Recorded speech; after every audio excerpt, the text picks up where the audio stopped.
শাস্ত্রে যে ৫১টি শক্তিপীঠ বা সতীপীঠের উল্লেখ রয়েছে তার মধ্যে অন্যতম হল কামাখ্যা মন্দির।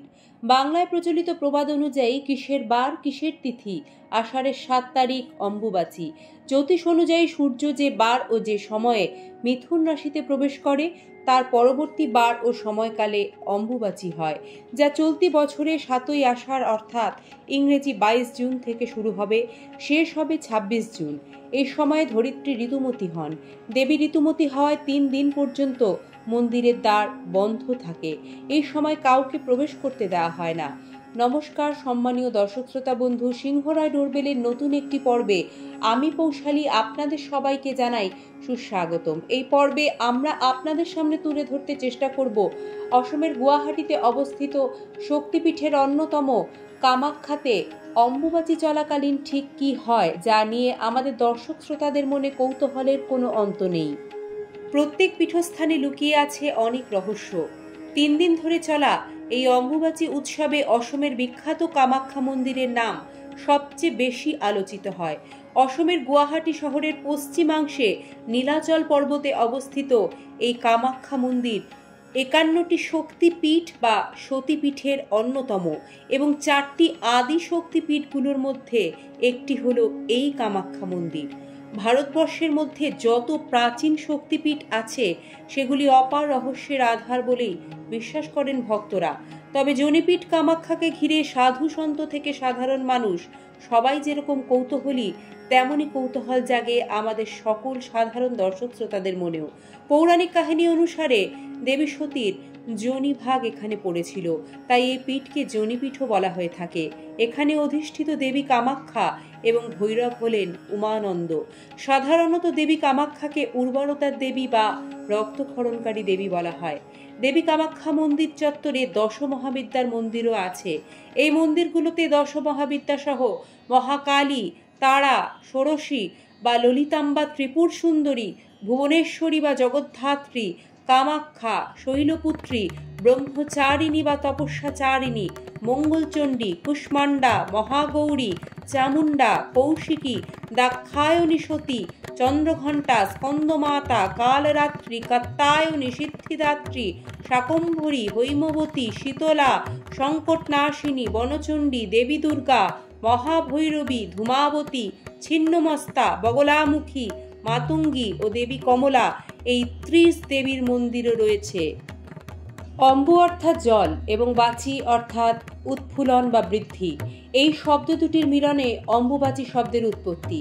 এই শব্দটি স্ত্রী শক্তি ও তার জন্ম দেওয়ার ক্ষমতাকে প্রকট করে এবং সম্মান জানায়। ৩ দিন ব্যাপী এই অম্বুবাচী উৎসবে আসামের কামাখ্যা মন্দিরে অম্বুবাচী মেলার বিশাল আয়োজন করা হয়। এই ৩ দিন ভক্তরা কামেশ্বরী দেবী ও কামেশ্বর শিবের দর্শন করেন, তারপর মহামুদ্রার দর্শন করেন। দেবীর যোনিমুদ্রা পীঠের ১০ সিঁড়ি নিচে একটি গুহা আছে, সেখানে অখণ্ড প্রদীপ প্রজ্বলিত থাকে। এখানে যাতায়াতের ভিন্ন পথ রয়েছে। এখানে ভক্তদের প্রসাদ হিসেবে অম্বুবাচীর এই দিনে ভেজা লাল কাপড় দেওয়া হয়। এটি কিন্তু অম্বুবাচী বস্ত্র নামে পরিচিত। কামাখ্যা মন্দিরের পৌরাণিক কাহিনী যা জানলে এখনো গায়ে কাঁটা দিয়ে ওঠে। পুরাণ মতে দেবী সতী নিজের বাপের বাড়িতে বাবার কাছে স্বামীর অপমান সহ্য করতে না পেরে সেখানে দেহত্যাগ করেছিলেন। সতীর দেহত্যাগের কথা শোনা মাত্রই সেখানে পৌঁছে যান দেবাদিদেব মহাদেব। সেখানে গিয়ে সতীর মৃতদেহ দেখতে পেয়ে ক্রোধে উন্মত্ত হয়ে তিনি তাণ্ডব নৃত্য চালাতে শুরু করেন। মহাদেব সতীকে কাঁধে তুলে নিয়ে যখন তাণ্ডব নৃত্য করছিলেন তখন মেদিনী কেঁপে উঠছিল। মহাদেবের এমন তাণ্ডব নৃত্যে পৃথিবী ধ্বংসের আশঙ্কা করেন স্বর্গের সমস্ত দেবতা। তখন তারা এর থেকে উদ্ধার পাওয়ার জন্য জনার্দন ভগবান শ্রী হরিবিষ্ণুর শরণাপন্ন হন এবং তখন ভগবান শ্রী বিষ্ণু তার সুদর্শন চক্র দ্বারা সতীর দেহ ৫১টি খণ্ডে খণ্ডিত করেছিলেন এবং সে দেহখণ্ডগুলি যে যে স্থানে পড়ে সেখানে সেখানে একটি করে সতীপীঠ প্রতিষ্ঠা হয়েছিল। বলা হয় যোনিদেশটি কামরূপের নীলগিরি পর্বতে পড়েছিল, কিন্তু দেহখণ্ডের ভার সহ্য করতে না পেরে পর্বত কম্পন হতে শুরু করেছিল। ক্রমশ তা পাতালে প্রবেশ করতে থাকে। সেই সময় দেবী কামাখ্যা সেই ভার বহন করে নিজ কাঁধে সব দায়িত্ব তুলে নেন। যে স্থানে দেবীর যোনিদেশ পড়েছিল তার নাম কুবচিকা। বর্তমানে সে স্থানকেই কামাখ্যা বলে আমরা সকলে জানি, যা কামাখ্যা নামে পরিচিত। কামাখ্যা মন্দিরে মোট 4টি কক্ষ আছে। যারা গেছেন তারা নিশ্চয়ই দেখেছেন, কিন্তু যারা যাননি তাদের জন্য একটু বিস্তারিত। যেগুলি স্থানীয় নাম চলন্ত পঞ্চরত্ন ও নাট মন্দির, গর্ভগৃহ ও 3টি মণ্ডপ। গর্ভগৃহটি পঞ্চরথ স্থাপত্য শৈলীতে নির্মিত। গর্ভগৃহটি আসলে ভূগর্ভস্থ একটি গুহা। এখানে কোনো মূর্তি নেই, শুধু একটি পাথরের সরু গর্ত দেখা যায়। কামাখ্যা মন্দির চত্বরে অন্যান্য মন্দিরগুলোতে একই রকম জনি আকৃতি বিশিষ্ট পাথর দেখা যায়, যা ভূগর্ভস্থ প্রস্রবণের জল দ্বারা পূর্ণ থাকে। প্রতি বছর আষাঢ় মাসে অম্বুবাচীর সময় কামাখ্যা দেবীর ঋতুমতী হওয়ার ঘটনাকে উদযাপন করা হয় মহা ধুমধাম করে সমারোহে। এই সময় মূল গর্ভগৃহের প্রস্রবণের জল আয়রন অক্সাইডের প্রভাবে লাল হয়ে থাকে, যা ঋতুস্রাবের মতো দেখায় এবং প্রকৃতির একটি অদ্ভুত ঘটনাও বটে। তন্ত্র সাধনার কেন্দ্র হওয়ায় বার্ষিক অম্বুবাচী মেলা অনুষ্ঠানে এখানে প্রচুর মানুষ আসেন। এছাড়াও বার্ষিক মনসা পূজাও মহা সমারোহে আয়োজিত হয়। দুর্গাপূজাও কিন্তু কামাখ্যা মন্দিরের একটি অন্যতম প্রধান উৎসব। কথিত আছে প্রতি বছর আষাঢ়ের 7 তারিখ থেকে মা কামাখ্যা ঋতুমতী হন। দেবীর মন্দিরের গর্ভগৃহে একটি ত্রিকোণাকার শিলাখণ্ড আছে। এই সময় সে শিলাখণ্ডটি ভেদ করে গাঢ় গৈরিক রঙের জলস্রোত প্রবাহিত হতে থাকে। 3 দিন পর এই স্রোত ধীরে ধীরে বন্ধ হয়ে যায়। এই অলৌকিক ঘটনাটিকেই দেবীর রজস্বলা হওয়ার নির্দেশন বলে মনে করা হয়। এমনকি মন্দির সংলগ্ন ব্রহ্মপুত্রের জলেও এই লালচে রঙের স্রোত এসে মেশে। প্রকৃতির কি অদ্ভুত লীলা! কামাখ্যা মায়ের পুজো এই 3 দিন হয় না।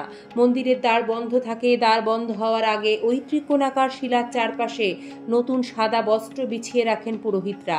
শিলাখণ্ড থেকে বেরিয়ে আসা রঙিন স্রোতে লাল হয়ে যায় সেই বস্ত্র। পরে তা টুকরো টুকরো করে ভক্তদের দেওয়া হয়। এই বস্ত্রখণ্ড ঘরে রাখা শুভ, এমনই বিশ্বাস ভক্তদের। যাই হোক, 3 দিন দেবী বিশ্রাম গ্রহণের পর চতুর্থ দিন মন্দিরের দ্বার খোলা হয়। এই দিন দেবীর বিশেষ পুজো ও আরতি দেখার জন্য ভক্তরা তো বটেই, তন্ত্র সাধক অগণিত সাধু সন্ন্যাসীরা চলে আসেন এই কামাখ্যা কামরূপে। অসাধারণ এই দৃশ্য। মন্দির চত্বর গমগম করে। দেবীর কাছে ভক্তি নিবেদনের কত রকম যে ভঙ্গিমা, আর মায়ের পায়ে আত্মসমর্পণের কত বিচিত্র যে আকুতি, তা স্বচক্ষে না দেখলে উপলব্ধি করা সম্ভব নয়। প্রতি বছর অম্বুবাচীর সময় কামাখ্যা মন্দিরকে কেন্দ্র করে বিশাল মেলা আয়োজিত হয়। মায়ের এই বিশেষ দিনগুলোকে নিয়ে এমন উৎসব আর অন্য কোথাও হয় না। তবে অম্বুবাচীর 3 দিন ভারতের প্রায় সর্বত্র দেবী মন্দিরে মায়ের মুখ বস্ত্র দিয়ে ঢেকে রাখা হয়। পুজোও বন্ধ থাকে। এই সময় ধরিত্রী মাতাও রজস্বলা হন। সেই কারণে খনন কার্য, চাষাবাদ বন্ধ রাখার নির্দেশ দেওয়া হয় শাস্ত্রে। কামরূপ কামাখ্যা মন্দিরে অম্বুবাচী সংক্রান্ত এই তথ্যগুলো আপনাদের কেমন লাগলো কমেন্ট করে জানাতে ভুলবেন না, কারণ আপনাদের মূল্যবান গুরুত্বপূর্ণ কমেন্টে কিন্তু আমাদের আগামী পর্বে ভালো কাজের উৎসাহ প্রদান করে। কিন্তু অম্বুবাচীতে বেশ কয়েকটি কাজ একেবারে ভুল করেও করবেন না, তাতে সংসারে অমঙ্গল হয়, রোগ ব্যাধি জ্বালায় সারা বছর কষ্ট পেতে হয়। কি সেই কাজগুলি তা নিয়েও ইতিমধ্যেই এই চ্যানেলে বিস্তারিত আপলোড করা হয়েছে। আপনারা চাইলে একটিবার সেটি কিন্তু দেখে আসতে পারেন। আপনারা ভালো থাকবেন, সুস্থ থাকবেন, নিজেদের খেয়াল রাখবেন এবং এভাবেই উৎসাহ প্রদান করবেন যাতে আগামী পর্বে আপনাদের সামনে গুরুত্বপূর্ণ তথ্য সম্বন্ধীয় কোনো ভিডিও উপস্থাপিত করতে পারি। আজ এ পর্যন্তই। হরে কৃষ্ণা, রাধে রাধে।